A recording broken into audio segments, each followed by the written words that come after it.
So guys, welcome to our second little digital study club. For those that don't know, my name's Lingaya.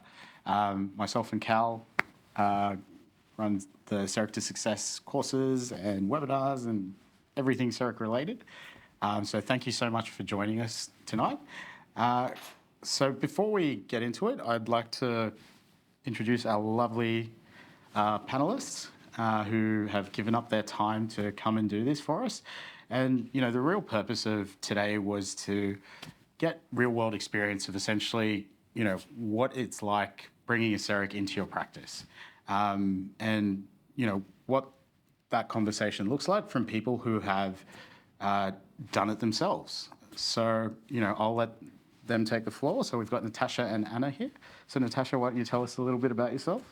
Hi everyone, I'm Natasha. I am a dentist myself, graduated a long time ago in 2008 from the University of Melbourne. I have worked in public practice, in private practice, in Victoria and then in New South Wales. And I currently work in a non-clinical role for the first time ever. I stepped into that about a year ago. So I'm working currently as a dental operations manager at my dental team, where I overlook 3 general dental sites and look after 18 dentists. So it's quite a big team. It's super exciting, very different from what I was doing before, but it's proving to be a lot of fun. So yeah, that's me in a nutshell. Cool. Yeah. My name's Anna. I graduated in 2013 and 5 years ago I opened my own clinic, Mermaid Smiles, on the Gold Coast. We've grown from a 1-chair practice to a 3-chair practice, and at the moment there's 4 associates and myself working there, sharing the chairs. I'm about to have my second child, so I'm doing a similar thing and transitioning a little bit off the tools and stepping more into an administrative role for the next few years. And yeah, today, I guess, I'm here to talk about how specifically the CEREC system has really catapulted our practice to that next level, and how exciting it is for me to be able to step back and let my associates and my team sort of take the reins there. That's good. Carl, do you have anything to say? Do I have anything to say? I just think it's nice for people to be able to hear from someone other than us too. You know, our story's genuine and how, you know, we've integrated into our practice. But I think it's really nice hearing how people have done it, you know, a little bit more recently than us and how it's working. But it's also really nice that you've joined the community for us, because that's one of the biggest parts is dentists helping dentists, and it's nice for you to be able to be here and share that story. So thanks. Thank you. Yeah. All right. And, you know, that's like Cal just said it, like for us, CEREC to Success has always been about community. And, you know, it's doing things like this because, you know, I remember when I was first, you know, grappling with this decision, it's always like, well, the whole idea was to essentially provide the answers to the questions we had back then, right? And if, you know, we did it for you guys and you guys do it for other people, then like, I really think it's at that point where it's not that there's a secret sauce or anything like that. It's very much that, you know, as we share what works for us, you know, everyone can jump on. Cool. So, guys, I mean, you know, yeah, we are talking about CEREC, and the other thing, like, we really wanted to happen with this webinar was very much is warts and all, right? We really wanted it to be, you know, what is your experience, good, bad, all the other kind of stuff, so that, you know, we can get a really good picture, you know, for that person who's just sitting there thinking, well, is CEREC right for me? Is it not right for me? What went well? What didn't go well? And we'll try and keep it as, you know, as genuine as possible, because I think that's where it's most helpful.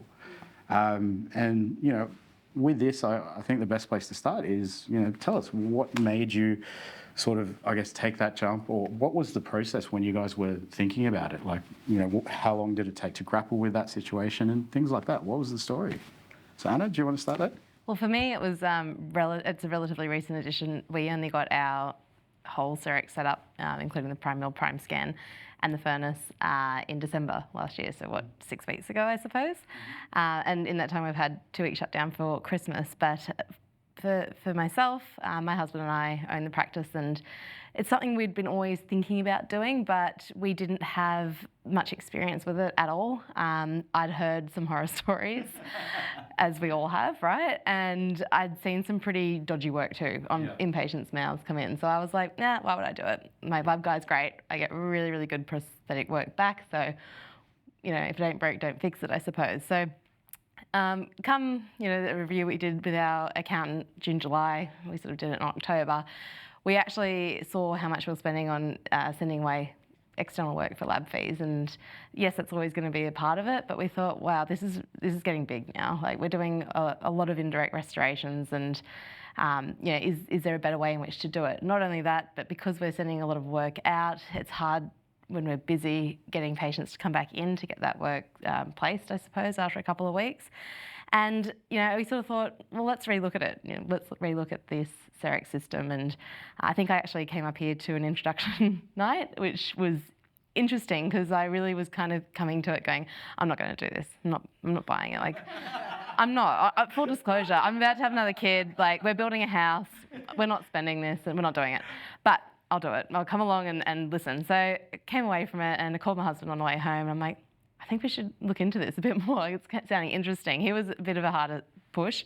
He didn't come along to it, and he's not of a dental background. But I went home and spoke to him, and then I think a few weeks after that, our local rep, Mihal, said, you know, there's going to be this CEREC to Success course, and you guys are running it, and, you know, this is what the topic's going to be covered. And again, my stage in life at the moment, I'm sort of stepping back from a little bit of CPD currently and focusing on getting the business to where it needs to be for me to go on maternity leave. So I thought, no, I'm not going to do that either. You know, I've got a bit of an intro, but I did come along, and honestly, for us, like I called Scott, I'm pretty sure in the lunch break, I said, yeah, we're getting one.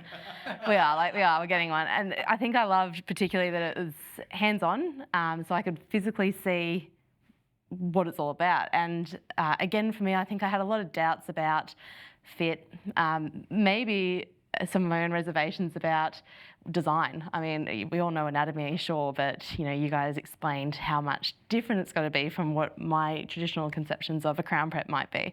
And I thought, oh, well, I don't know, am I good enough for that? Like, am I going to be doing that? Are my team going to be doing that? I'm not sure. So after that, after doing it and honestly popping it through the furnace, doing a bit of a polish, seeing how well it fits on our typodont models, I was like, this is too good. Like, it's too easy. Like, that took, what, 20 minutes, and it's fast. Like, there's no need for messing around with temporaries. Patients seeing them in there in the day. Another hesitation for me was how do you convince patients? That was a big thing for me. How do you get a patient in and say, hey, look, let's spend this much today, and we're gonna get it done. I do find, you know, a lot of patients do push back and go, oh, let me think about it, let me talk to my partner, let me see when I can get time off work, blah, blah, blah. And I thought that's going to be the hardest thing for us in our clinic. And I'll tell you what, honestly, since we've gotten it, that is not a hurdle at all. I'm truly amazed at how many patients go, what, you can do it today? I'm like, yeah, we can literally do it today, and you can watch, the way we do it, I'll get into it more later, but you can sit and watch Netflix, or you can go for a walk next door, we'll grab you a coffee, and it'll be done. You'll be out of here in 45 minutes kind of thing. And they're like, yeah, they don't even ask. The question about finances and price and time off work now doesn't even come up, whereas before I found it did. And that's really strange to me, but it's been working. It's funny you mention that, because I honestly believe that simply that convenience factor has gotten rid of so many roadblocks that people were tossing up. Because, you know, in most practices who didn't have a CEREC, it was very much, hey, you have to come back. Yeah. And that's a decision to come back that requires thought. Yeah. Whereas when we're there, we can provide them with a solution, they're not coming back, it just makes that decision so much easier for them. Yeah. Right? And where I've found that, you know, invaluable, like, you know, for example, being experienced clinicians, like, we're naturally just going to get a higher conversion rate, right? Yeah.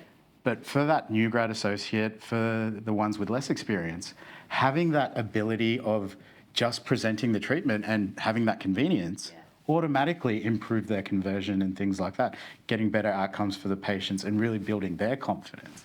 Like, that's something, you know, we noted as well. I mean, what have you found with your dentists and things like that, right? Have you noticed that, you know, from a conversion point of view, it's been helping them or anything like that? Oh, definitely. I think being able to offer something where a patient is getting the whole thing done in one day is just a very different experience from the traditional lab work, especially when it comes to really conservative preps, which I really am a fan of when it comes to onlays or even inlays. That process of doing it with a lab, they're losing the temporary in the process. So that appointment's not even 2 appointments, it's 3 or more.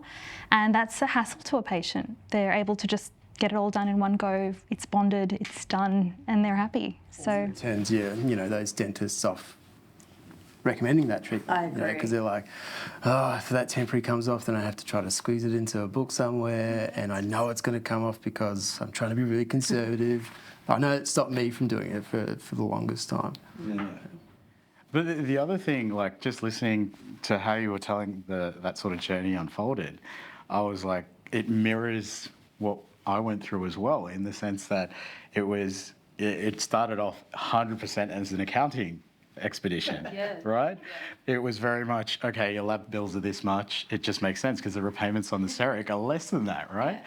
And it was purely an accounting experience. And I remember, many people would know Ramesh at the time. He was the DS rep.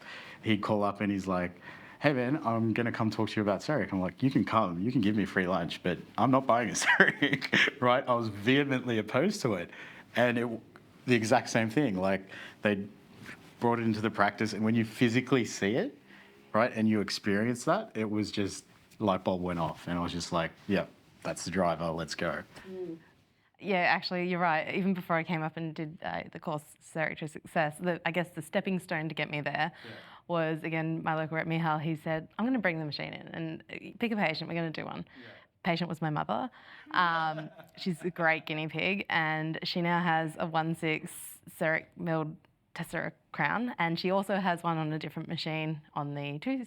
So both done within 2 weeks of each other. And full disclosure, she prefers the CEREC one, which is why we ended up down that path. She actually really likes it, and this is going back in October, I suppose, but she loves it. She talks about it. She's like, that's good too. So it feels good. It looks good.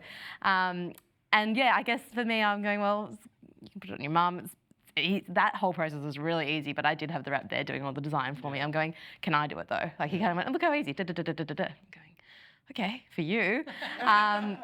So I think one of the drawbacks for me up until that point was, yeah, you make it look easy, but of course you do. Like this is what you do for a living.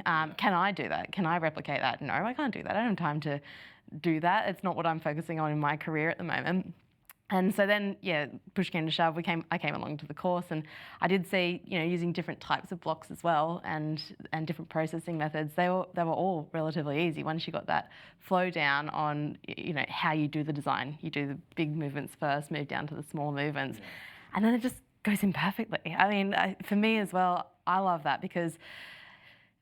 Love my labs, I do, but sometimes they can be hit and miss, and sometimes you do get an indirect restoration back and you're like, it doesn't fit, or you get an open contact, or it doesn't seat properly, or there's tissue overgrowth in the meantime because of a dodgy temporary, and it eliminates all of that, so it makes it so much more predictable. I just love it. It's funny because like so many people, like when we do the courses and stuff, we send out an email saying, what do you want to learn? Yeah. Like what's your biggest concern, right?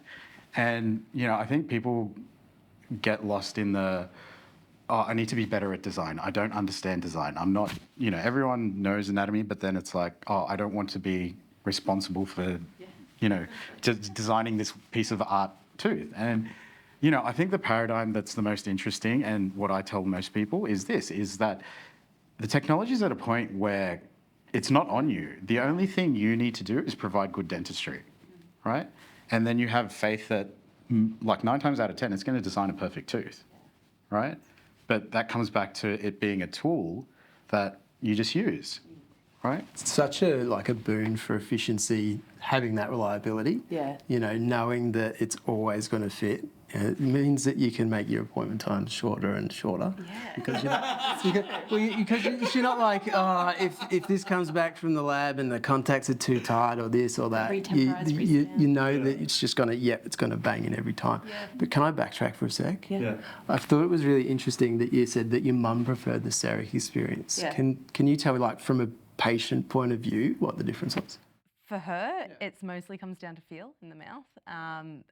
The fit itself, from my perspective, the margins, I can kind of feel them on the other one. I can feel there's a little gap. Like we're gonna replace that crown. We're gonna replace her 2 6.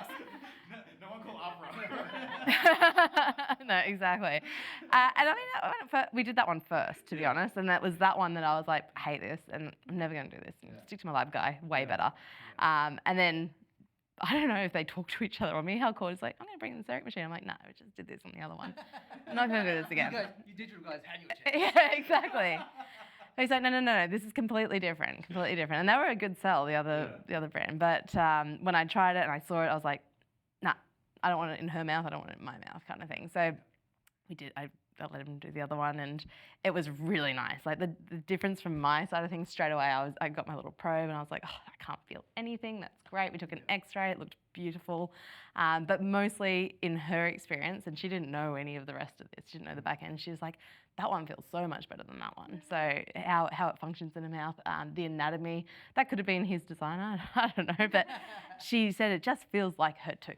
She had a big old amalgam in it, so it hadn't been nice for a while. Are we sure that they didn't visit her? Maybe. Send her a big bunch of flowers. No, I don't know. But yeah, Natasha, I mean, what was your story? My story is completely different. Yeah. I started 5 months after a CEREC was already installed at one of the sites. Okay. So what had already happened is one clinician working there had really taken the reins with a workflow which was Emacs. And by default, as her being the more proactive in CEREC, she kind of taught everyone else, and they were all doing an Emacs workflow. Mm-hmm. And that's kind of what was there when I appeared, and there was no other materials being used. It was just all Emacs, and it was good. Like they had a really competent, workflow established. Everyone was getting really good positive outcomes. The polishing and glazing was all very beautiful, so it was all amazing. But when I came on board, there was thought of maybe putting a CEREC in the other site, which is quite a large site with 8 dentists now working there full time. So it's a very busy practice where there is a lot of pros work generated. But they had been quite scarred by a CEREC in the past and Celtra Duo. So that was the mindset that was already there. They were already a bit resistant to change and very comfortable with their existing workflow. Really? Dentists resistant to change? You know the ones. Yeah, so that was a really big barrier to even discussion about something. They're like, no, we're happy with the lab. It does what we want. We're getting the results we want. And there was just confidence with experience in what felt comfortable. So it was a harder push. I almost had to not sell it, but kind of open their eyes to what actually has changed with CEREC over the years, because I've used it myself, but as an omnicam. Yeah. So it was different. It was harder work to scan, to actually design, whereas now it's super easy with, even the software upgrade, I think, fixed it as well. This is the thing. I mean, Omnicam was first invented 2010, right? So you look at any piece of technology that we have. We're not using technology from like 14 years ago. Except for your laptop. Guilty. And so naturally, with that improvement in technology, it has made things more efficient and easier to use. But mindset is like, this is such an important key thing. Like you mentioned, when a dentist is burned once, they're like forever, nah, this is not for me, I'm not doing this. Yeah. And, battling that mindset is very hard in terms of whether it be CEREC or anything else, right? In terms of getting them on board or getting integration. Because, as dentists, like we all did this and, we all still do this, is we fantasize about the worst case scenario in every possible situation, right? And it's almost manifest destiny in some cases.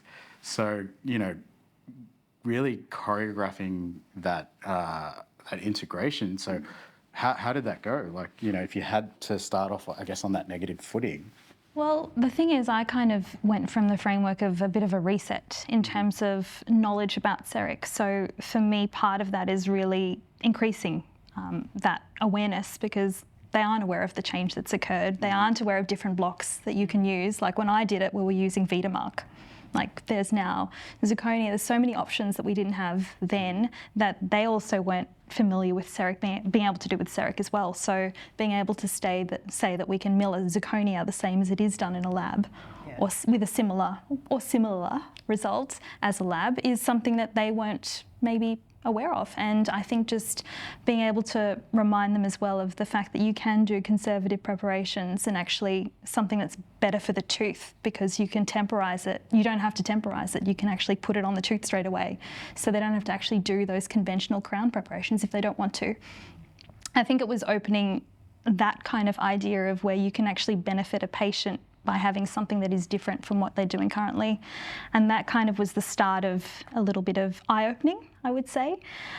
From the other side of it, from the business side of it, we already had a CEREC that was kind of doing quite well for the dentists in that practice. They were enjoying using it.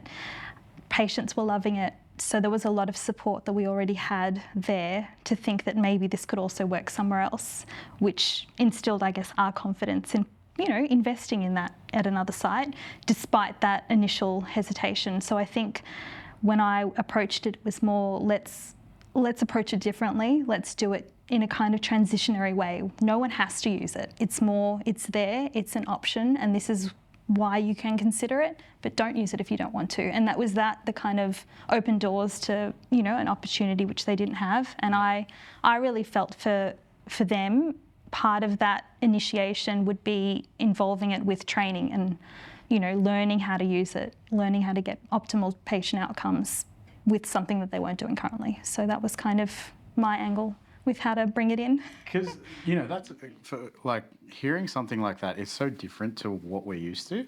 Because, for me, Anna, Cal, we're there on site.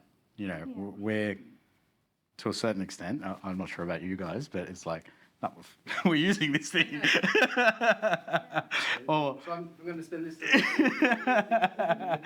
right? But from the other point of view, it's, we're there from a clinical aspect and doing it like that. But doing it from a true, I guess, managerial point of view, it's very different, right? If you have a principal who's using it daily and can actually demonstrate how it's working, it's very easy. But to be from where I am to overview, it's very hard.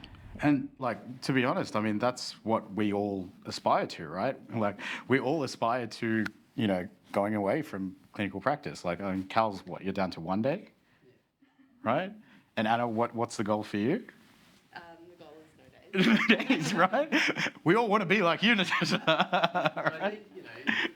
Setting it up like that in such a supportive environment where there isn't any pressure, and like when Guy said it, it's hard as owners of smaller practices to be like, okay, don't use it if you don't want to, but giving them that confidence that if they do use it and they don't think it's right for them, it's not something that they're forced into doing. I think it's really positive thing, and you've got a good group down there, but you obviously look after them really well. But as you say, I think awareness and training, it makes a big difference. So when we first brought it on, it was kind of, woohoo, Christmas present, here it is, let's all take 2 weeks off and come back.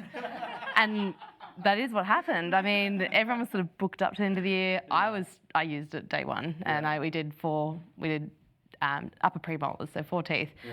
And I did have one of my associates doing it with me. She has since done your course, and she does them all the time now. She just loves it. And I think because we both together saw it, we were both like, wow, amazing. The patient was excited, genuinely amazed, right? We were just raving about it. We took photos, we showed the rest of the staff, our next staff meeting just before we broke up for the year. And everyone's like, oh my God, that's so cool. It is so cool. The dental assistants love it as well. Even the receptionist's like, whoa, it's amazing. It is really cool tech. And since then, as I mentioned, that particular associate has gone on and done your course down in Melbourne. Yeah. And she's using it all the time. Some of the others, I've sort of gone, this is how you do design, back into my patient. It's really easy, so you can do it. And they're a bit like, oh, I think I'm going to send this one out to a lab. And I get that, it is daunting. So I think doing that training, and I should know that because that's what got me over the edge. And now for the other one, so they both want to sign up to your next course. It's hard though being on that other side, right? Because it is so easy.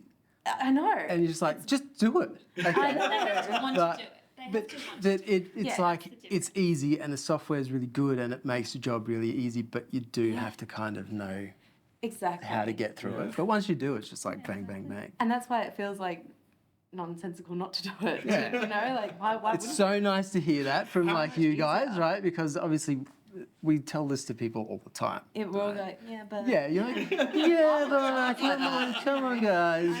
What are you getting out of it? Easily you forget where you were, right? Yeah. True. You do. I was a huge skeptic. I am in general, but I think to me, honestly, like proof's in the pudding. We've had it for what 6 weeks, as I said, and we've done over 100 blocks already. So that's a lot for us. We're only a 3-chair clinic, and of those 6 weeks, we were shut for 2. So that is huge. Like I know, we're going to talk numbers later, and I don't really have numbers to reflect on yet because it is early days. But I can tell you now that between the associates, we'd be maybe doing a crown a week amongst the whole clinic. So it's a big difference. What do you put that down to, you reckon? A few things. Definitely, as you were saying before, wanting to do conservative dentistry, but not so confident in temporaries lasting. Full books and not being able to get them back in.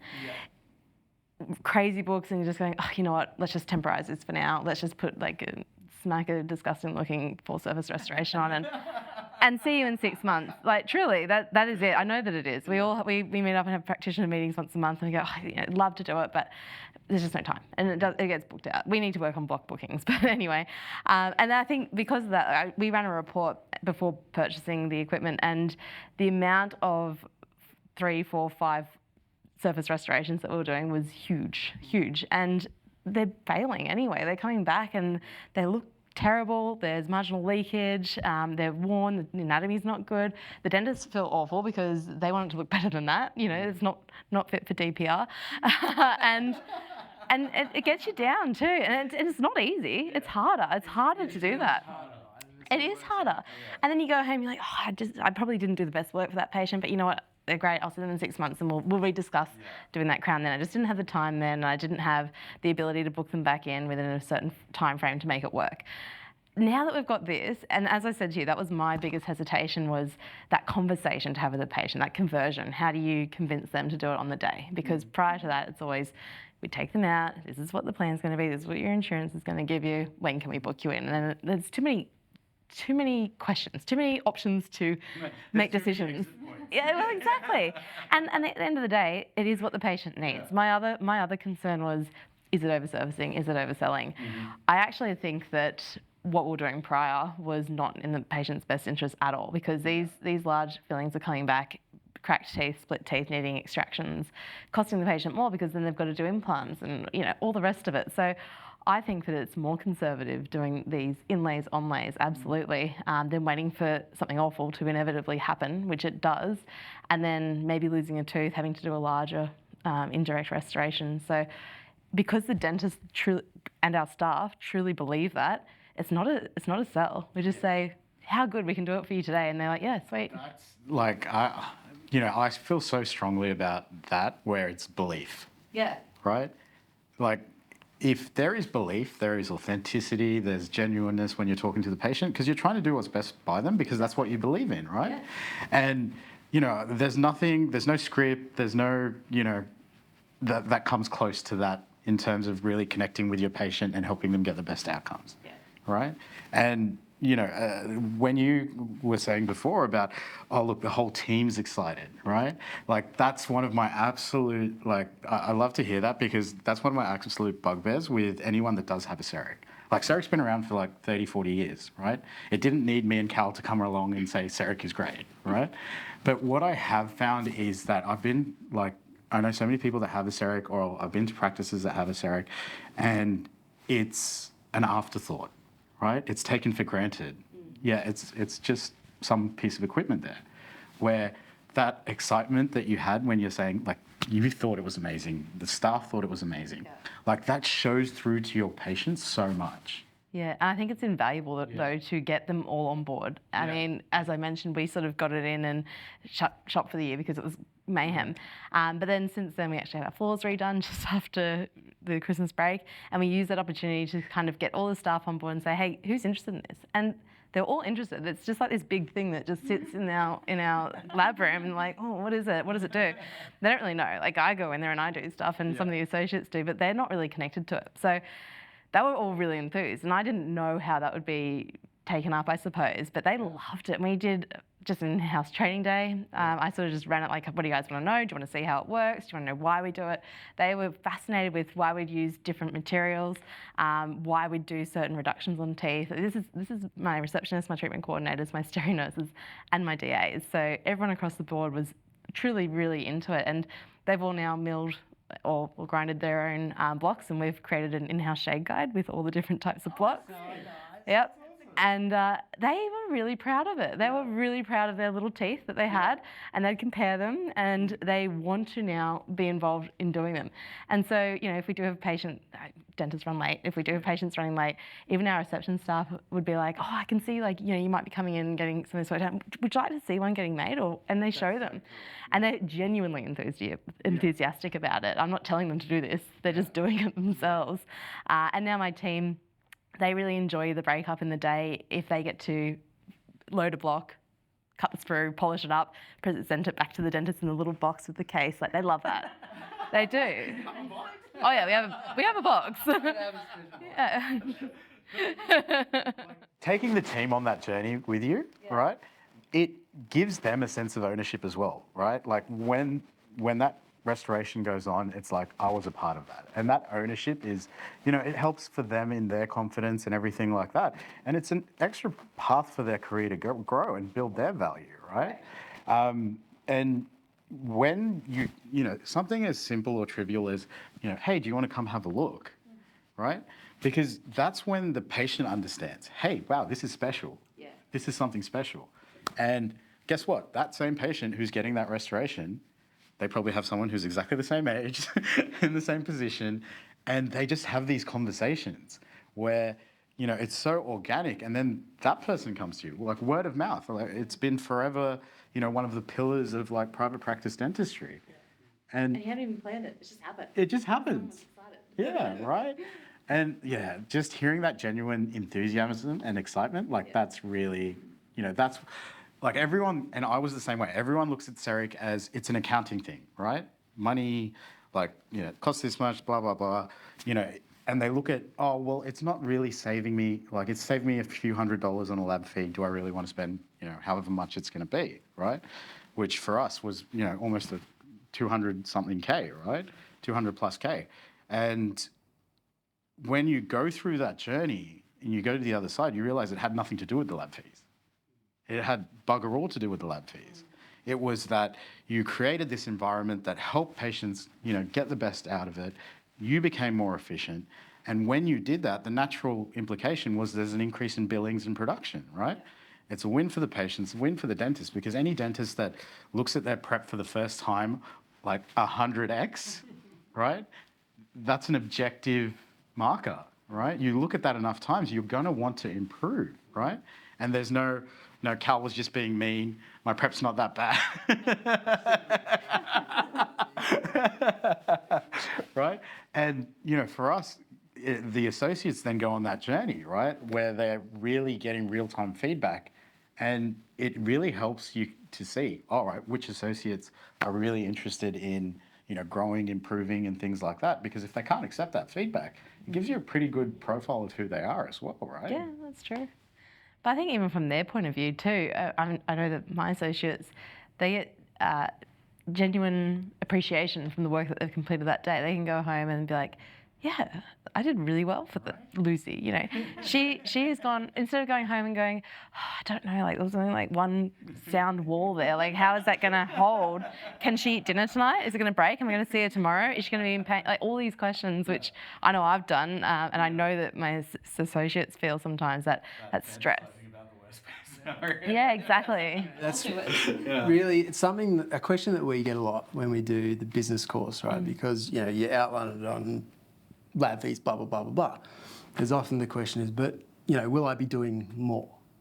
And you don't want this sort of perception out there that people who have a CEREC are going to be doing more fixed pros just because, you know, they want to pay off the machine or whatever, right?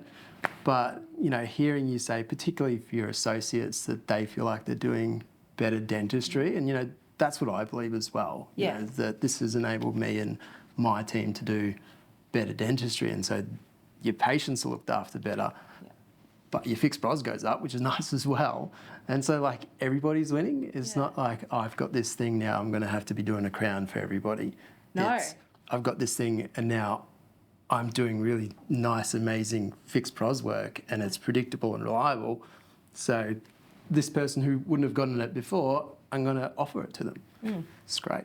I think that's the biggest thing too is, for us at least, like with the staff being interested as well, is we can just have that conversation. At the end of the day, it's up to the patient what they want to do. It always has been, whether it's a lab-made one or not. And I think just having that enthusiasm and that confidence that you know that you can give them something that's amazing. And that's where it really comes down to, I think, for me and my team, is we've done so many now that already that we know that it's going to be amazing. Like, it is going to be amazing. We don't have to redo it.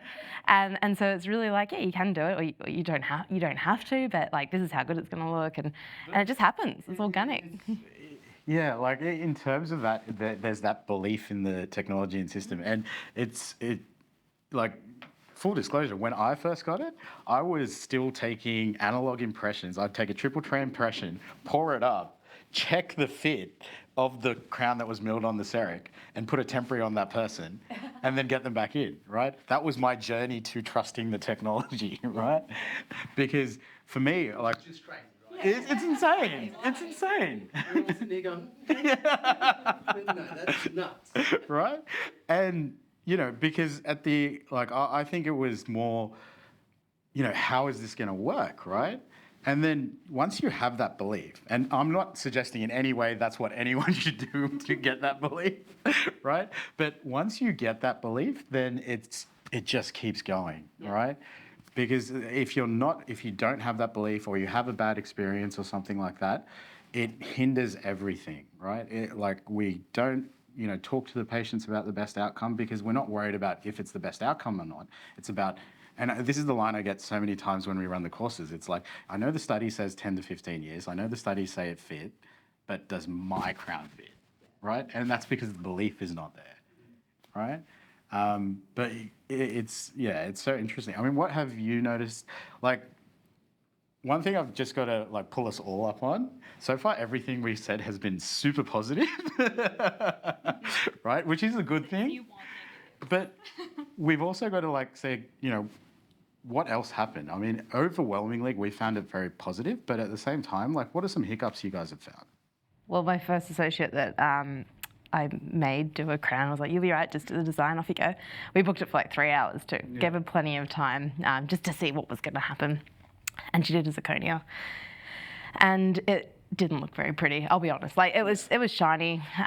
It was on 6. It didn't really matter, but she's very much about aesthetics. And it just wasn't as pretty as the rest of the team. Even the rest of them all had large, massive restorations, amalgams, old Fujis, like everything. I feel like this was a restoration she did, right? Yeah, exactly. Yeah. And she's a perfectionist, Yeah. which is like a lot of dentists are, right? Yeah. That's what we are. But she's like, oh, the fit was great. The bite was fantastic. It just like, it's a bit shiny, and it is. The next week, she took a leap again. She did a GC Lissy block. Oh, she came into my room when I had a patient. She's like, oh, can I just grab you for a second? Came out into the hallway. She's like, that was so nice. Did you see it? Like, honestly, and that, like, she wasn't gonna, I honestly don't believe that she would have done another one, and she may never do another zirconia, to be honest. But that Lissy block, she loves it, and she's one that now, you know, wasn't doing as much in direct restorations and is now very happily doing them, you know, at least once a week. And before that, it was maybe once or twice a month. And you know, she's only working a few days at our clinic, so that's quite good for her, considering she's Man, already quite kudos built to up. her. Like, so many times when they had that bad first experience, I know. to get back on the horse. Exactly. Yeah. Yeah. Well, this is only Yeah. because she was quite nervous about it, because both of these appointments were already booked before she'd done that first one. I'm not sure she would have done it otherwise, but she'd already told the patient it's the same day crown, so gone is This the wasn't a bad opportunity. experience. I mean, kind of. Sorry. It started It wasn't great, but then this is how amazing it was. Yours and his. The glass is always half full, right? You've got 1,000 dentists down there. Yeah, Surely Yeah, no, I you've got do. some I do. stories. I think probably the most replicated issue that was an issue to begin with for everyone was wanting to do something that was really conservative prep-wise, that was a more difficult one to design. Yeah, okay. So I think, looking at features of design is more difficult. It takes much longer to do an indirect restoration, which is more conservative, than it does a traditional crown prep with supergingival margins or whatever it is. And I think that was the challenge, because they wanted to also try something that was something they haven't tried before, and then thought the software would be able to just make it work. And as much as it could, it is reliant on your preparation being able to support that design. So I think that was a bit of a barrier, especially with the first few cases. So I think case selection is really important when they first start. Every time we do one of our clinical courses, I stand up the front and I say, do not do one of these conservative things for your first one. Get some confidence in the machine, but invariably people go back and they're like, hey, I'm going to do this, a little intricate inlay. I had an associate of mine start recently who's a relatively new grad, and he was like, I want to do this. And I was like, nah, don't. He was like, no, I'm gonna do it. I said, all right, well, I'm around. And 2 hours later, he was like, yeah, I think I'm gonna change this to a full go. Maybe. It's part of the learning. It is part of the learning, and they do learn, and they grow from that experience as well, because all they have to do is refine it. Yeah. Scan it again, and there you go. Like there is a way to correct it. Come to our course and learn how to prep properly. Exactly. So that was all part of it. This preceded the course. But this is the thing, I guess, when it comes to, it's so much that it's positive, because all of a sudden it opens up all that conservative side of dentistry, the inlays, the onlays, things that, you weren't doing because the confidence wasn't there, or you had to deal with that temporary situation there as well. But at the same time, one of the things we notice with the dentists that come to the courses is there's the best intentions of being conservative, but at the end of the day, whether that restoration went to the lab or was made in a CEREC, like the materials, for example, Emax, it has a minimal thickness, right? And, with the software will give you a munted design or something that you're sitting there playing with for 45 minutes and it still doesn't look very nice because the minimal thickness has been violated. Yeah, right? I was going to say, I find in that situation, if you were to do a minimal conservative prep and you send it to a lab, chances are you don't get that feedback on it not being so great until it comes back, or the lab calls and says, I need you, here's a reduction key, or you need to do it again, and then you've got to get that patient back. So, or they said, there's a failure, well, that too. Or exactly. We've had something and it comes back, it's so thin you pop it on anyway, and then it cracks, and you've got to deal with that anyway. And so, I hear. And that's the thing, because up until then, you have no marker, right? Yeah. Whereas, in the software with the restorations, at any point you can see, okay, what is the thickness through the entire cross section of this restoration, right?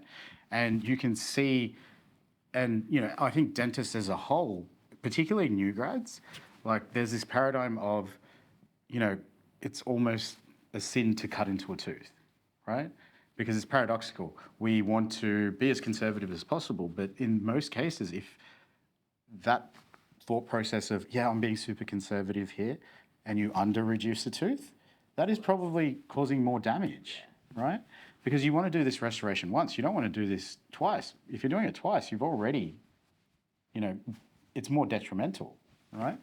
And, I think that's where, for me on that journey, it was very much, once you start using a CEREC, it forces you to become, understand those principles of fixed pros, because they're universal, whether you send it to a lab or a CEREC. It's your choice whether or not you ignore it or not. Yeah, right. You have a failure and you go back and you're like, oh yeah, there's a big minimal thickness bubble there. I wonder why it cracked. Yeah. It's nice to be able to look back at that as well.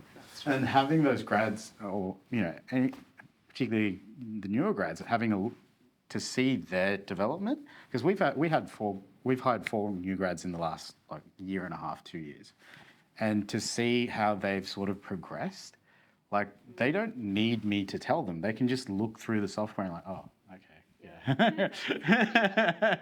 It's that instant feedback, and I think that really helps them grow as dentists and clinicians there as well, right? But they have to be willing to take it on, right? And so that's one of the things there. But, have you noticed anything else with your associates in terms of, how been any pushback, not pushback, like that kind of stuff? Look, I think the way it was integrated with CEREC at the second site really was accompanied with so much training and staggering of things with it that I feel like it was such a supported journey for them that it was like onboarded basically within the practice. And it just was a very different outcome that I saw between the two clinics. And actually the changing moment I think was for all the clinicians actually attended the CEREC to Success course. Yeah. And I think that was the time where everyone did that reset. Yeah. Everyone at both clinics came with like fresh eyes and just saw an unveiling of what they could be doing differently. And it really made everything from the baseline quite different. So the focus came back to like hands-on, how to prep, like it really did. And I think that was actually such a learning experience for a lot of them. So we have varied levels of experience. Some are newer, some are like recent graduates, 2 to 5 years, and some are way more experienced. But it was the same teaching for everyone. And I think that led to a lot of clinical confidence in what they were doing preparation-wise. And by default, that meant everything else kind of flowed quite easily. And then they were getting those positive results where the design was just proposed perfectly and they didn't have to change anything. And before they were like changing things all the time, and now it was just easy. Yeah. And so I think that shift inspired a lot of confidence in them, like their preparations since have just improved because they are looking at 100 times magnification. They see things that they weren't looking at before. They're all like smoothing things out. I'm loving their preps now compared to what they were. They're all these jagged edges and now they're all pretty, and it's just, they're looking at things that they weren't looking at before. And, where the margin is sitting, which was really, yes, it's defect driven, but it's also, they're thinking about it. And that is really allowing, the ideal tooth structure to be restored in the way that it should be. And I think that's where the shift happened. So they're actually more confident in the clinical aspect, which is why then giving that to a patient has become easier too. So they can actually present their treatment options with more confidence because they're confident in being able to do it. Whereas before, I think there was a little bit of maybe uncertainty or sometimes a bit of hesitation, like, oh, I don't know, like it might be easier for me to just do a direct. Whereas now it's kind of like, no, I know I can get a good proximal contact if I do it like this because I can broaden it and it looks like this and I've seen it before. So there's a little bit more predictability compared to using, a sectional matrix or whatever they were using before. They're actually finding, that the actual clinical outcome's better. Yeah. And that for me was a really big thing. Like, I want you to be doing something where you are proud of your work, where the patient's actually receiving the most optimal treatment. And if they're doing that with CEREC, that's great. That was how it kind of evolved for us, I guess. And what I've seen with them is they've just grown with that confidence. They can deliver those options easily. Patients respect the confidence they have in, discussing it because if they believe it, like you were saying before, then patients also believe that they're getting the right thing. It is. It's 100%. And when they're confident, it just comes up. Like there's no... Well, it's interesting that you mentioned, there was a little bit of a difference between that first step and this integration at the second practice. Yeah. Like one of the things we said we'd talk about is the numbers side of things, right? Like what kind of trends, I guess, did you notice in terms of, how it played out, with CEREC, without CEREC, the second CEREC, like how did it go?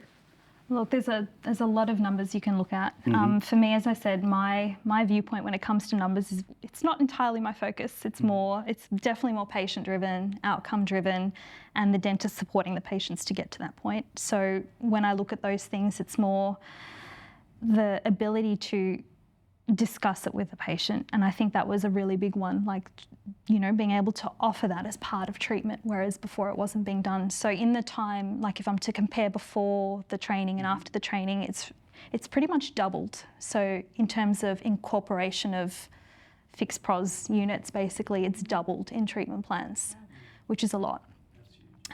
In terms of, patient acceptance of those proposed treatment plans, because I think they are delivering it with more confidence, that's increased about 30%. Yeah.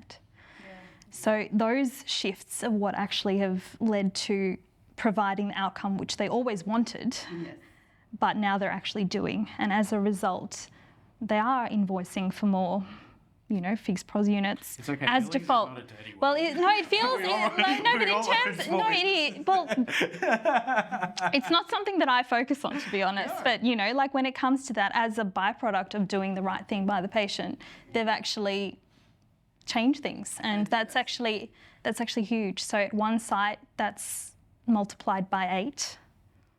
Yeah, and the other side, it's multiplied by 3. So it's quite massive. And if you were to look at just those item codes, like 61355, it's 550% up. Wow. And how long is that? How long have you had it for? So we've had one was implemented July 22, and the other was July 23. Right. Wow. And the CEREC course that we did together was September 23. I have to say, myself reflecting back when I came to the Success course, I, in hindsight, wish that I took all my dentists along because It's hard getting all of them together, trust me. How many times I did we know. talk about weekends? It is. That It is is true. hard. And then I find- availability. you know what? You say it's hard getting them all together. I find it, baffling that when you're talking to that associate who's probably not married, doesn't have kids, right? Doesn't own practices, have the most busiest schedules that I've ever heard of. Yeah. But not Social only, life. not only that, but the course is quite intimate too. Yeah. So, it can be hard to, which is good. I love the Yeah. intimate course. It was but- worth getting everyone together. Like Yeah. I got all dentists from one site and the majority of people who are interested in using the CEREC from the other. So I think it was 14 dentists that we had, and I also had invited dentists who were to join the practice this year. So they already had the training prior to commencing at the practice as well. That's huge. That would have been a big motivator for them too. Well, I think it's just part of it. Like I think if you're going to learn new technology and you're not taught at uni, it's important to know how it works to do it properly, because you don't want to be doing it wrong. It's amazing because leveraging it as a recruitment tool, right? And we stood in front of 130 odd students towards the end of last year at UQ and Griffith, and it's all exactly the same. Everyone knows that digital dentistry is the future. Like they can all see that, particularly with the way social media has risen, and they're more aware of what's going around in private world. But at the same time, because it's not in their curriculums, many of them hadn't scanned or used it, right? They really want to go for that practice that is already set up, that is, believes in it, because they can see that it's the future. And it definitely sort of tips in that practice's favour, right? If you've got two competing practices looking that an associate has gotten an offer from, they're going to tend to go towards the one that is already set up with the technology, embraces that, because they know that's where, the future is already heading, We right? just had that exact situation happen. We just had a new associate start with us in January for that exact reason, because we have 3D printers and we've got the CEREC workflow and we've got the digital technology on site. We don't take any impressions anymore. There's no pouring of stone models. And he was like, "That's where I want to be. I want to be there." And so he's transitioning across. He's got to work out where he is at the moment. He started with 2 days taking over from myself, going on maternity leave, and he's like, "When are you having this baby? How soon can I come on 4 days a week? Get out." Which is really good. I mean, he's only been with us for a few weeks and he loves it. And I think I was saying to you guys earlier, it's been great to see that, in his first few weeks, he's only doing 2 days, but he's already done 4 of them. And, it's from new patients. He's getting our new patients. He's not getting our existing patients. And they need the work. Like, I've looked at the x-rays and I'm going, they need the work. And they do. Like, where he is. And he's loving it, and my staff again are loving it, that he's using it because they get to do their little fun part. So yeah, the whole thing's very positive. Yeah. I did think of some more negatives though. Go for it. One negative for me is zirconia is fiddly to work with before it is furnaced. We've had a few not being held by the sprue, being held by the sprue, and then you go to cut the crown off and off it goes and it cracks, so you've got to redo it. That's frustrating. Wait a second, are they holding the crown when they're cutting it No, off? they're not. That's what I mean. So this is a learning curve, right? So holding the sprue and off it goes. And it is. You've got to be very delicate. Because Yeah, Come on. This isn't a this problem, that's a you problem, okay?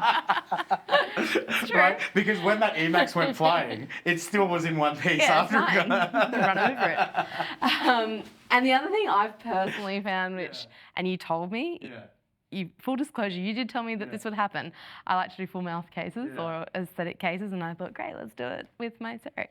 And it's great. I sent it, well, first I did one, designed it myself. It's disgusting. Wasn't worth the time either. I looked and I was like, nah, called my lab and said, can you do a digital design for me? They sent back the DXD files and I milled them all out, and the girls all helped me polish them. And they looked so nice. And then I did a 3D print of my prep model, and the path of insertion didn't fit. But that's because I had 12 uppers, 12 lowers, and they just need to be adjusted into approximately to fully seat. So for me, you told me that this would happen, and it would happen in the lab as well. That's just what you have to do, right? So there's a bit more adjusting and a bit more time spent. In hindsight, I don't know if I'd do it but you know what? again. Like, to be honest, that was my path as well, because as soon as you buy a CEREC, you're like, no, I'm not sending it to a lab ever again. I think every owner goes on that journey. It's like everything's going to come out of this thing from now on. But doing that, it just helps solidify the principles and everything so much more. Right? I mean, full disclosure, like when I first started, I went through that journey. Like I did the full mouth rehabs on CEREC and stuff like that. And I got to a point where, look, I was happy with them. Right? The first few, it's like, yeah, it was better than what the patient had, but I look back on it and I'm like, right? And I can honestly say that, but that was part of my journey, right? But then I got to a point where, you know what, I could do these, get the result I was happy with. But what I found was, by the time I've done that, I've spent an additional 3 or 4 hours of my time.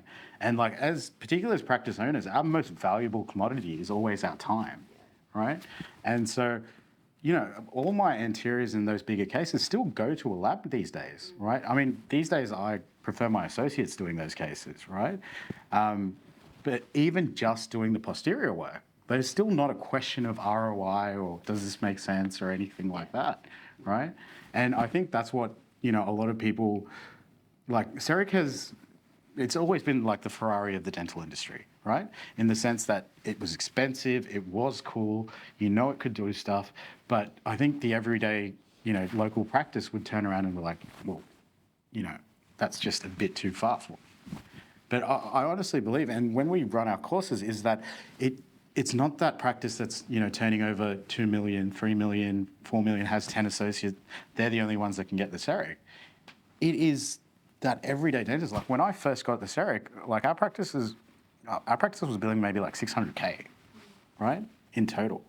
We just, you know, we were doing like, I'd say 10 to 15 fixed pros units a month. But the reason I sort of fell head over heels was very much, I looked at that experience.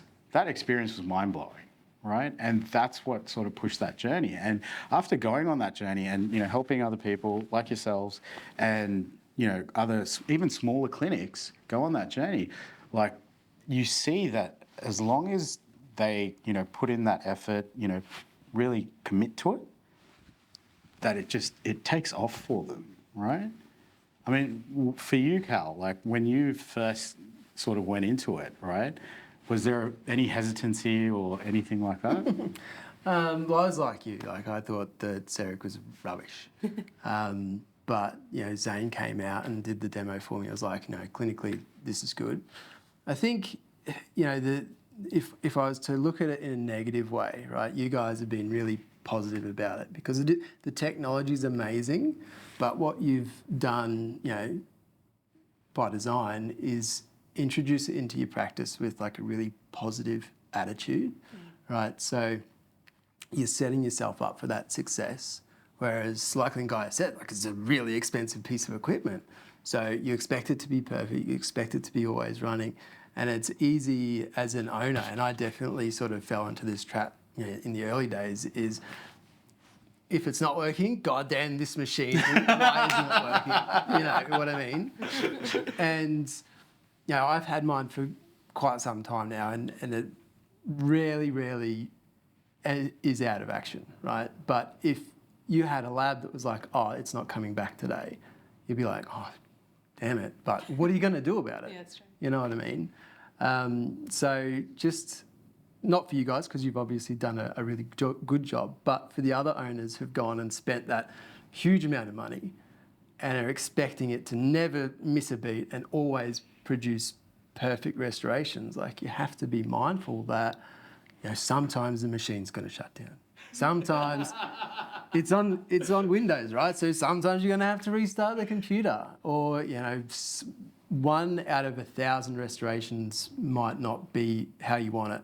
Whereas I used to use high-end labs all the time, and it was definitely not 1 in 1,000 that I wasn't happy with. Yeah, I agree. Way more complicated. Right, our tolerance is just like so much smaller now that we spent this money. Yeah, so it's like, this one that I've done in the last 10,000 crowns isn't perfect. Bloody CEREC. It's useless.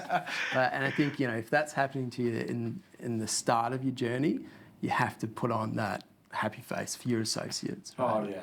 And 100%. I'm not talking about you guys in particular, because obviously you have implemented it with such positivity, but it's easy to fall into the trap of not doing that. And it makes a huge, impact on because the your associates are implementation so impressionable by what your attitudes are. Yeah. Right? So if you are going to kick the machine, wait until they've all gone home and then, have your moment. But, coming back to reliability, right? Like full disclosure, we bought the prime scan, like the new unit, pretty much, week 1 of release, right? And so for that first 6 months, it was a difficult time, right? New generation, new equipment, right? There were things that, needed to be fixed. Like I can remember certain times where we'd mill out 5 crowns just to get one, right? And particularly when particularly when you spent that amount of money and everything like that, it's a scary situation. But the one thing that really got us through that was support-wise, they really stepped up for us, right? They basically, I could call them at any point and say, hey, look, this is what's going on. And, at the time, they pretty much, within those first 6 months, we had issues with motherboards and things like that. And they were replaced out. They dealt with it very well. And it made me really confident going forward. Now, past that 6 months thing, right, full disclosure, the things that happen these days are, battery. Every now and then, if someone's left it unplugged and it's drained out to 0, right? These are the little things you learn as you go along. But the thing hasn't skipped a beat in terms of, being able to be relied on, right? And I think that's really important when you're talking about, because it is a piece of equipment. How reliable is that piece of equipment? How reliable are the people that support that piece of equipment? And from that point of view, I've felt very supported in terms of, what happens in our practices and things like that. But at the same time, as Cal says, right, it's so funny how our tolerance for, everything, things not working or things not being perfect just goes through the roof sometimes. Yeah. How have you guys found it in terms of reliability? Look, I think largely, except for the cord situation, which is something we've had. Yeah. We've had some different situations which may also be dentist related, like when they melt things in the speed part. No, that's a process So, of initiation. it's, if someone those- has not melted a block, be warned. Okay. It can happen. It doesn't have to happen. Look, as soon as you know the processes and protocols that apply for the different materials and the dentists know them, it doesn't happen. Okay. But when the they are training comes through the training. exactly, but when they are experimenting and learning, and you need, that foam pad and, different the honeycomb tray. they stick a composite block in at 1500 degrees. Those things can happen. But look, largely with the CEREC at one site, we've really not had any issues aside from that unplugging issue. Sometimes there can be the block seating issue if it's not put in properly, or they haven't tightened it in. We had some air pressure issues with the other site, but usually they're rectifiable issues. They have software updates that, have been the one that you mentioned before. Yes. That's something that you want to do and be on the ball with, because my favourite software update was the change in minimal thickness for GC Lissy, because that was one that was... Mine too. Because I was pretty hanging hesitant. out for that one. I was pretty hesitant to use something where the minimum thickness was 2 millimetres. So, that was a fun software update, but, those kind of things are all part of the parcel. But largely, I think the support has been, pretty good. So, and also with the training at the beginning, they do the jumpstart courses, which were really good for our dentists as well. Yeah, that's true too. And I found, Zane and me, how our local reps, they say anytime you want, come in, we'll bring lunch and we'll just do a run through of whatever you guys want to know. Like, do you want to know how to do this better? Do you want to know how to clean the vacuum bags? Like, they'll do whatever we want, really, which is handy if we're a little bit unsure about anything. The maintenance is really important. Yeah, definitely. And we have created like an in-house weekly maintenance register and a tracking register, just little things that we've decided to implement so that these things aren't missed, I guess, to eliminate the capacity to have errors. Yeah. That being said, I was saying earlier that it was Saturday 2 weeks ago, or the Australia Day long weekend it was, and I had to go in and mill my full mouth case. Oh, I remember on my doing weekend. those. That's why I don't do those anymore. No, on my long weekend, yeah, exactly, with my toddler. Anyway, it wasn't, everything was flashing red, and I'm like, what's happening? I don't know. I've tried everything. I've changed my burrs. I've checked my blog. I don't know what's happening. Yeah, I called my rep, and it's a long weekend, and he answered. Anyway, next thing he's FaceTiming me. He's like, all right, I want you to go here, and we're going to do a software. Like, we're going to just try and reboot it. And I'm going, if we reboot it, how long is this going to take? I need these done by Monday, and it's going to take me 14 hours to do, whatever it's going to take. Anyway, it was done. And so we got it all sorted within half an hour on a Saturday afternoon. And I think, it was no dramas. I was like, oh, thank you so much. I owe you. I owe you. And he said, no, it's all good. Like, it's fine. It's part of it. Like, I'm here to help you get the most out of the product. And I think having that support and knowing that support is there just makes you really confident too. See how far you can test it. Start calling him at 9 p.m. every night. I'm not awake at 9. Really important. And, I think there have been times in the past where it hasn't been as supported as it could have been. Yeah. But, I know definitely speaking from my experience and knowing what happens here in Queensland, it is really well supported. Yeah. And when you're spending that sort of money, you want it to be well supported, exactly. Right? Yeah. So, it's good to have that feedback. Which isn't always the case. I've got a nice luxury car and I'm not well supported there. So, it's not always the case. So I think that too it's good to know. No, I know what car you drive. I'm happy to jump on that bandwagon. Yeah. Terrible. I wouldn't get one again. But, I think that was another big drawback too, because it does have a price tag attached to it. It is the shiny, bright new thing. And I have this tendency to think, oh, well, sometimes the things that look the best and cost the most aren't always the best, But it really is. Like, it truly, as I said, I've tried the other cheaper ones too. Oh, look, and, it's not the same. I'm very much of that nature as well, right? Like, I love a deal. I love a deal, right? So it was very hard for me to go out and buy the most expensive thing twice. But I couldn't argue with it simply because of workflow, right? Yeah. The thing is only as productive as it is, easy to use. If something is difficult to use, it doesn't matter if it's a quarter of the price. If no one's using it, then it's a waste of money, right? Actually, it's funny you mentioned workflow though, because again, my process of convincing my husband to invest in this was, we've got the trail scanner, we'll just use the trail scanner and we'll export it all out. Nope. And it's easy for him to say. He doesn't have to do it. He's back home and paying the staff, but we're actually having to do it. And already, as you guys said, dentists, we don't like things to be difficult, and we don't even like to click a link to join something. But they're not going to be exporting something from a Trios, going over here, typing. It's just not going to happen. Well, this is the thing, especially associates, right? No, as much as owners are invested in this equipment being utilised, like associates, it's not, right? Associates, it's like, well, how is this making my life easier? Right? We had that exact question asked when we got it. It's so common, right? Yeah. And if, that's why, I gravitate towards this system. And if anyone asks me, forget the price, right? Yeah. It is 100% to do with how easy it makes your life. Yeah. And not only your life, right? Because every owner out there is like, how do I reduce my clinical days and get my associates working, right? And then getting those associates to buy in, right? So it has to improve their lives. Yeah. So how did you answer their question? For them, let them do it. But that's when we had the zirconia one. And she's like, loved it, don't like how it looks, not sure. Then we got Lucy, and now she doesn't send away for a lab since. And that was at the beginning of Jan. So it is only February, I know, but in its early days. But that's a good sign. That is a good sign for this one, because I could see it in the face. She's going, yeah, we charge our associates a lab fee. We decided to do that, but it's cheap. It's about a third of the price of what the lab fee is if they were to send it off-site. And she's going, yeah, but you know, if it is going to fail, she didn't know at this point that it doesn't. But if it is going to fail, I'm going to redo it again. And is it going to be as nice? Like, what's the benefit to me? I may as well just send it out for my 40% or whatever.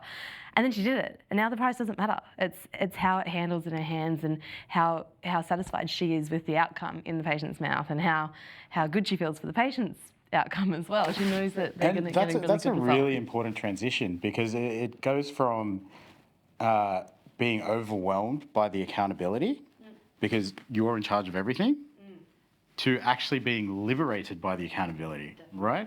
You see it as a positive because you're so proud of something you did and it builds that belief and confidence in yourselves. And, you know, that's the thing when we do these courses and we see that. The person walks in at 8 a.m. on day one and it's like, how am I going to do this? How am I going to remember all of this and everything like that? And then as soon as day 2 towards the end goes and we're like, I've got this. I mean, they're not going to be like, you know, it's a rabbit hole that you go down, right? Everyone has their journey, but that belief is there. And, you know, ad for the courses, that's what we're all about, right? It's about getting that belief because if you get that belief, your growth is just going to be exponential, right? So how are we going for time, Zane? 10 more minutes. I think it's great that you said the price doesn't matter. You know, because as an owner, that's why you made one of the reasons why you made the decision, right? Is because the lab fee is significantly lower. But you know, you talk to most people who have been doing CEREC, and if they had to go back to using a lab all the time, let's say an in-house lab that you didn't have to pay any lab fee, you'd be like, oh, really? Can I just bring my CEREC along with me? Because it's just so easy. Oh my God. I had to live this because, you know, for some of the courses, like me and Cal were actually shipping around our CERECs because they had some out on loan helping customers and stuff like that. And the course was coming up. And then I, you know, got the CEREC moved down and then one of my associates gives, like, I look at the books and I was like, I'm sure there were some indirect restorations booked on that Friday. And I say to, oh, what happened? Did they cancel? Or like, what happened? And it's like, oh no, I moved them because the CEREC wasn't there. Now, part of me is like, why? But the other part of me is also really proud, right? Because it has become so integral to what they do. And, you know, I'm still a little disappointed that they rebooked the patient. But you know what? Like, that's what we want to get to. Like, for me, that was the aha moment where it's just like, yeah, this is a part of who we are and what we do. But you know what else? I love the control that you have with it. Like, as you said, you don't... it reminds me of the Forgetting Sarah Marshall movie, like, do less when you learn to surf. Like, you don't have to do much of that at all. But, like, truly, you don't. And you do start by going, oh, that looks prettier. I'm going to change it by a generic variation. And you do all these things. And then you just go, oh, I'm only doing it now so the patient can see what I'm... Like, they think I'm really clever. Oh, you caught up to the video. Yes. So... But truly, you do have more control. And so you know that this patient's a bruxer and you want that certain cusp, a certain shape or whatever, or you can see the other side of the arch if you're only scanning the quadrant. The lab's not getting all that information. They're not thinking about the patient necessarily in that way. They're just giving you back a crown that fits that particular tooth or an onlay or an inlay. And, like, you know what? As far as labs go, like, there's always going to be a place for those high-end technicians, right? Like, there's always going to be a place. But what I find really interesting is for the last, 10, 15 years, right, before I had a CEREC, every restoration was a mill something, right? So the labs have already been leveraging this technology for so long. And when in hindsight, you look back and you're like, well, what's the difference? And the difference was you just didn't want to be accountable. Right? I mean, that was one of the things that, when I decided to get it, I was like, I'm sending this off to a lab. If I'm getting zirconia, they're doing exactly the same thing as I'd be doing. Mm-hmm. So why am I paying them for that? You know what I mean? Like, there isn't really that difference anymore. So it's just crazy. Yeah, yep. I think another thing, just to say, for me, when I came up to the course, one of my burning questions was, how do I make it work in my clinic? How do I book the patients in? Oh, workflows wise. I'm really interested to know like how it's changed for you guys, right? Like, so when it first came in to like where you guys have got it to now and where you want to optimize it to, I guess. Well, I'm sure you're way ahead of where you're at, Natasha. But We started with the EMAX workflow, Yeah. so that was super long. Around 3 hours, I think most appointments were booked for a 3-hour block. and did you keep them there for the whole 3 hours? Look, I think depending on the dentist. So some were happy to like remove the rubber dam, some wanted to keep on, really dependent, but usually it was quite a 3 long. hours in a rubber dam. Phew. Yeah. I mean, I love rubber dams. Yeah, like it's a long appointment. But usually they'd combine it with other work as well, like, direct restorations as well that were needed in that appointment. But really the shift has been with materials. And that's what's actually changed the workflow the most, because we've moved a little bit away from EMAX. There's increased use of different lithium disilicate blocks, which don't need to be polished. There's use of zirconia, which has really shifted the length of time you need, especially if you're doing it on a fast mill. Like it's really changed. So where before training, I would say the appointments were really set variable between dentists. So some wanted the full, prep, scan, mill, insert all in one go. Some wanted it divided and have like a lunch break in between. And that appointment used to be like 2 hours, maybe an hour for lunch, and then like 40 minutes to an hour afterwards. But as they've got more confident with the prep and the scan and everything else, it's probably just shrunk. So the ones who were taking maybe 2 hours to begin with, it's gone down to 1.5. Or the ones that were booking 2 different appointments, they've kind of reduced again. So everything is like much less, and they're even comfortable having a patient in between as opposed to having a lunch break, because they feel comfortable with what's going on. Whereas before, their lunch was kind of just a backup plan in case they needed to do something or change something. And it was good. It was actually a good way to structure it to ease their stress, I guess, when you are doing something different. And then I guess the other side of it is staggering of appointments for us is quite something that's important to recognise, because we've got You just a big need to clinic. get another CEREC down. It may happen. It may be needed. So initially, the way it used to run when CERECs weren't being done as much, it was literally like they'd finish the whole CEREC and then the next CEREC would start. Whereas now we're down to almost like half an hour staggered appointments through the day. So depending on the clinicians and how they work. So everyone does work differently. Some like to pre-scan, some don't pre-scan. So everyone's kind of aware of how each other works and they're able to stagger things accordingly, but it's more set in stone. Like before, there was so much variability with what they might need, or let's just book some extra time because we're not sure. But now it's very like cleanly put in the appointment book. So it's really good to watch. Yeah, because that certainty, right, it affects everyone at the practice. Oh, yeah. Right? It affects... Front desk gets stressed, thinking they Exactly. might run late. Exactly. It's all of that as well. But really, I think everyone's got that confidence with how it works now, that they feel they can do it. They can do it in the time they allocate quite comfortably. So I think, obviously that's good for productivity, but in terms of patient experience, it's heaps better, right? Rather than sitting there for 3 hours in a rubber dam, now it's getting quicker and quicker. So I think that's the other thing about... What is it at the moment? Like, obviously, it's going to vary between clinicians. It's quite variable between dentists, but I would say roughly, like there are a number of dentists who will do the whole thing in 1.5 hours. Otherwise, it can be a separated situation where it might be like 1.5 hours a break and then 40 minutes for an insert. It's roughly between those two, but again, if they're doing more units in that time, it might be longer. Really, nothing's dictated by anyone. It's the dentist deciding what they need to do for that patient, and it does vary. As long as they're all looking at each other's books when they're booking their appointments, I'm happy. Because sometimes that doesn't happen. How about you, Anna?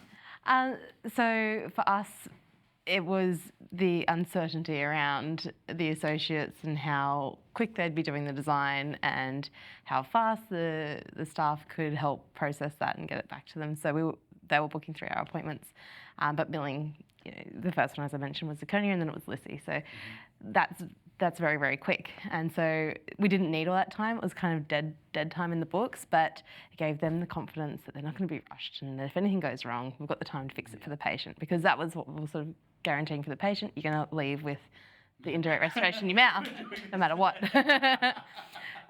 So yeah, we were booking longer appointments. Now what we're finding is they'll book sometime in the morning. Usually the appointment just before lunch will be held for CEREC of some sort. They'll usually do a prep in around, again, depending on the dentist, an hour and a half, depending on what tooth it is. And then the dentist goes for their hour lunch break.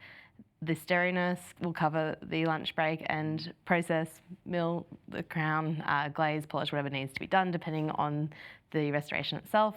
As I mentioned, disinfect it, pop it back in the box with the patient name, back in the room. Put a little bow on the box. Yeah, exactly. Yeah, we'll leave the patient in the room watching Netflix, lights dimmed, during that hour lunch break. Yeah. They want to do that. They usually don't want to go. They're often numb. They don't want to eat. That's fine. Yeah. They've been told what the process is going to be, so they'll usually eat prior. And they're really happy watching their movie with their blanket, excuse me, lights down, noise cancelling headphones. And then the dentist, if they're on site, if they haven't gone for lunch and it's back within 20 minutes, they'll just go pop it on. Otherwise, it's booked for the half-hour slot after lunch to go on. So there's plenty of time to allow for all that to happen. And at the moment, that's what we're finding is working.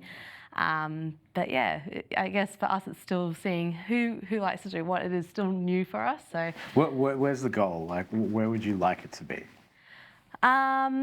Ideally, I like to do more than one thing in an appointment. So I would like, someone coming in and let's say they only had to do one crown, that gets prepped, scanned, off it goes. There's a steri nurse that's doing all the rest of it in the background. We're completing a clean, or maybe we're doing an indirect filling at the same time, and it's coming straight back and it's going on in 20 minutes at the end. So the whole thing's booked for 100 minutes, say, and they're getting multiple things done in that appointment. So there's no actual dead chair time, really, or the patient laying around waiting, even though they're really happy to do that. They like that. They're having time out from work or kids or family. Like, it's great for them. Can relate. But yeah, that's where I'd like it to get to. Yeah, I mean, like, I've gone through, both scenarios where it's like, you're there for an hour and 40 minutes or something like that. The patient just stays in the chair. They're chilling out, watching Netflix. I need to get some noise cancelling headphones because one lady had Texas Chainsaw Massacre going at like full blast, right? And I found that really good because like I'm lazy. I don't want to go see another patient in between. But for chair time side of things, like I find the patients don't really care if they have to go outside and sit there. No. Because like if you make that an expectation before you start, right, you can do your prep scanning and then you have that, let's say, half an hour, 40 minutes. And if they're waiting 40 minutes, that's okay, as long as they've been told, that's the expectation, right? And so that's one way to go about it. Personally, I like just pumping it out, and usually, after a while, and you get to this period pretty quick, like within 6 months or so, once you build up the cases, is getting to about an hour to do those appointments, especially with Lissy. Lissy like lends itself to those, right? And same with CEREC, right? CEREC, it also lends itself because that restoration takes about 25 minutes to fully process and have ready, and then you're just plonking it on, right? And that's where the workflows is at the moment for myself. For my associates, I would say they're probably in that hour to hour and a half sort of range, right? And most people, like, they can comfortably get it done in an hour and a half. Now, personally, in terms of down chair side for that hour and a half, like for me, it's like, you know what? I don't care if it takes 2 hours or 3 hours. If you're doing 3 of these a day, take however long you want. Yeah, take however long you want. I mean, how are you finding it at the moment, Carl? For myself or my associates? Both. So, I mean, for myself, I pushed it as far as I could, efficiency and time-wise, and got those Lissy appointments down under an hour. Now I take a bit longer because I like to sit around and, have a bit more time on my hands. But yeah, same thing with the associates. They always start with, 3 hours or 2.5 hours or something, but as their trust in the machine, but also, those reps on the software, everything gets more efficient. But I think not having to find that out yourself is really important. Like I had to do it all myself, and figure out what was the best way for me to get that done and a good clinical result in an hour, not just kind of rushing in and banging it in because I wanted to be efficient. But now you can sort of pass that on to your associates and say, look, if you just follow this bouncing ball and just do this and do it with confidence, I think that's the other thing. I think initially, particularly with associates, especially new grads, because they're new to crown preps or indirect restorations as a whole, right? Give them like 3 hours, give them 4 hours, right? I agree because they're taking it anyway. If they're sending off to a lab, it's still taking 4 or 5 hours because they'll still do 3 hours for the prep and I'll get them back for an hour and a half to cement, so that's actually quicker doing it this way. And so, by choreographing those initial experiences and building that belief and confidence, that's going to pay off later on down the track there. But certainly exploring other materials and stuff like that really opens up, these hour sort of appointments and things like that. And it's not like a frantic rush to get there. It's, if you nail the steps, it's pretty steady steps there. I think that's the biggest thing. When I talk about, from my perspective, my efficiency and how I became more efficient, it's not really to do with the CEREC. The CEREC is going to take this amount of time, but it's getting more efficient in how you prep so that you have to spend less time designing. So it's it's about that, I think. So, guys, I guess, I just wanted to take the opportunity to say thank you because it is getting a little bit late now. I do wanted to say thank you so much for, to put things into perspective. Guys, like Anna's just finished a full day of work, right? And she's pregnant and she's decided to drive all the way from the Gold Coast, about an hour or so, to spend a afternoon just sharing your experiences. And I can't say thank you enough for being a part of this. And Natasha flew all the way up from Sydney just so she could do this in person. And, it has been an absolute pleasure, having these conversations with you. But when me and Cal, do the business courses and stuff like that, being able to see how it played out, right? Because the whole reason we did this was it worked for us and we wanted it to work for someone else, right? And to see it work, the journey you guys are having, that's why we do any of this, right? Because it's honestly this is our way of paying it forward and, really helping people understand that this is not for the 1%ers. This is for everyone, right? And the more people we build into this community and, share so freely like you two guys have, it opens the doors for so many other people, right? And I just wanted to say thank you.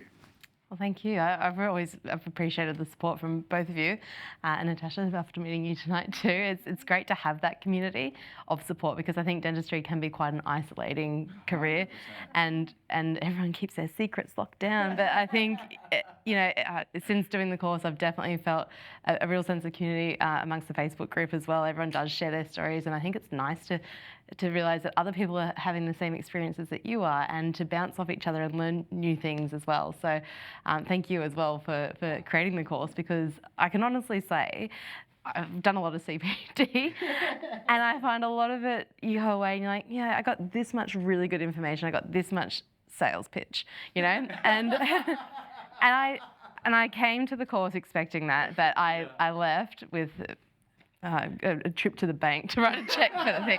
And so it worked. No, it was genuinely helpful. And I can wholeheartedly say that I wish that we did it earlier, truly. So thank you.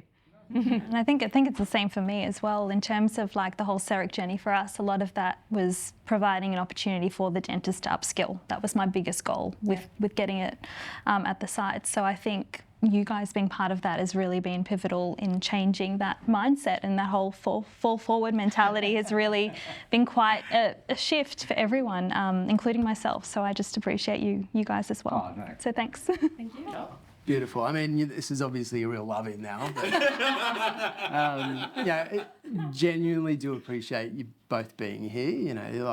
Dentistry is a funny sort of community, and it's so nice for you guys to just come up here and give back because you want to, So that's just awesome. Thanks. All right. Guys, obviously we're going to take this opportunity just to give you guys a heads up about upcoming courses and things like that. So our next course is actually Sunday. We're going to be down in Sydney. Look, that's our clinical course. But I guess what, really we wanted to get out of today was essentially tell you the kind of stuff that we talk more of in a practical sense, less about, the clinical side of things, because one of the other courses we run is our business course. And basically what the business course is, like me and Cal, we get up there, we tell our story, what's and all, and it was, I guess, just an honest representation of how it went for us. Because how it went for us is not that, me and Cal are special, maybe Cal is, but it's how it just changed everything for us. And we wanted to share that so that, someone who was in that situation, well, I'm hearing all of this stuff about CEREC, but it's, it's a lot of money. I don't know if it's right for me. I don't know if it's not. Can have just that information there, right? That they can listen to that and then they can answer the question themselves. And, we like to basically tell our stories. We have Pranil from BDO, who's our accountant, break down the business side of things, where many of the journeys and thought processes started for us. And we have Jason Savage, who comes in and talks about, I guess, the financial aspect of it in terms of, what does this mean to your practice? And, by bringing all those people in, I think it has been really useful. So if you are someone who is thinking about implementing it into your practice and things like that, we certainly say reach out to, the next course is in Queensland. So reach out to your local rep, be it Zane, Mihao or Chelsea, and just let them know. And you guys can turn up. I mean, that's where we met both Natasha and Anna, right? I guess just before you go, I'd love to know what you guys actually thought of the course when we did it. Well, yeah, as I said, I wish I brought my associates. It was really good. I thought it would have been more, as a business owner myself, more directed towards me and the financials, because that was what interested me in purchasing it in the first place. But I was surprised to realise how much it just covered all the bases, down to finances, how I could get finance if I wanted to, how the figures would be reflected in the practice, and seeing other cases too as to the predictability of it and the success of it, and then reflecting on my own numbers of my own practice and how it could be integrated. Not only that, but how to actually do the process. And I think, as I said, I was sitting here going, why didn't I bring them? Because it would have been really good for us to all be on the same page, because they would have realised how successful it would have been and be like, you're not charging us a lab fee. Good point. But no, honestly, I really enjoyed it, and I am going to be organising for my associates to be coming along. But you guys are booked out a little bit. Yeah. We booked out for the one this weekend, so I couldn't. We're not the most organised people. So I've got 2 of mine coming. We like to do guerrilla drops in terms of when the next course is. That's how you know who really wants to be there. Right. Pay attention. Cool. So we're talking about the clinical workshop or the both, business? The business and the clinical. So the clinical for me was just the one that really changed things. I guess the business one was, even for me, not as significant as the clinical. So just seeing that shift in the dentist for me was really, I guess, where my passion is as well right now, which is, seeing what I didn't get in my first few years of experience that kind of prohibited my growth. That's exactly what I've tried to change for everyone else when they first graduate, because I feel like that first 5 years is where you can change, and after that you get a little bit stuck in your ways. And it is hard. It is hard. It is really hard to shift out of what is comfortable. You don't want to take on challenges. You don't want to do new and different things. But for me, I really wanted to change the experience that dentists have in that growth. Yeah. So really my energy is focused towards that and making sure that they become the best clinicians they can be, and as a result the patients get the best options they can have.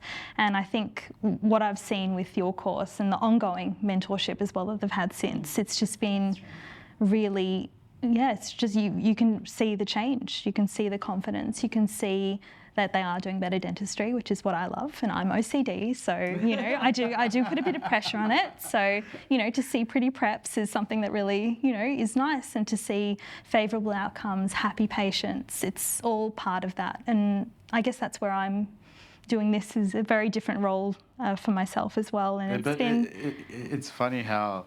There's also a certain element to it is, your associates will listen to someone else much more than they listen to you. Oh, yeah. People will pay to come to our clinical courses, but will our associates listen to us in practice? No way. No, it's the same thing. I spoke about using zirconia way before you guys, but no. So you know, I don't carry the same weight or value because, you know, old dentist. So yeah, it was really nice, I think, to have that reset, because it really did change it. Yeah. It really did change it for everyone. Everyone was on the same level. And I think since then it's just been easier to have uptake with different things as well, whether it be, you know, CEREC, but even other ideas, because they've proven to be beneficial. So I think it's just started a really positive way of thinking. So yeah, loved it. All right, guys, we're going to let you get back to your dinners. And thank you so much for joining us tonight. You know, stay tuned on the Facebook page. We're going to put all our courses up there. We love doing, you know, we love just growing the community. So, you know, hope to see you at our next little digital study club. And thank you. Bye. Thank you, guys. Thank you.